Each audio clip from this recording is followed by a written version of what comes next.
Healthier Together, sponsored by Regence Blue Cross Blue Shield of Oregon.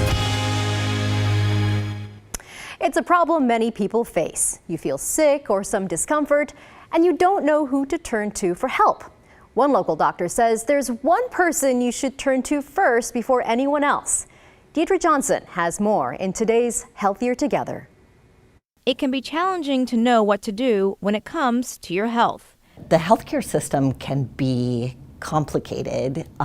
There's lots of points of entry, lots of places to go for care. Especially when you're not feeling well and just want to get better. Dr. Tracy Mude, Executive Medical Director for Regence Blue Cross Blue Shield of Oregon, says it should all start with primary care. Primary care is really the foundation of the whole system. Primary care should be the usual source of care for most people. But why is primary care so important? The power is that they get to know you over time.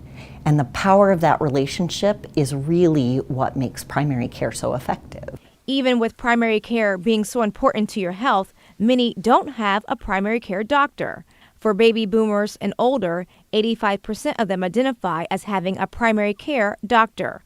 For those that are 20 and younger, fewer than half of them say they have a primary care doctor. Dr. Tracy Mude says they're missing out on getting the best care. Your primary care doctor gets to know you, and like I said, really gets to know your history.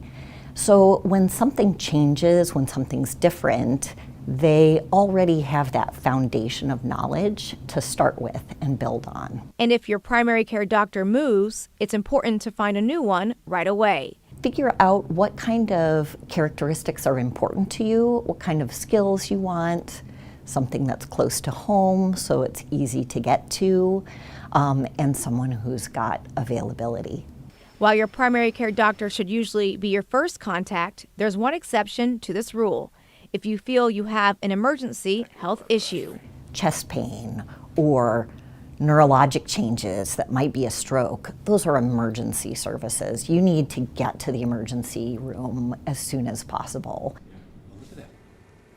For more resources and more health stories, visit kgw.com/healthiertogether.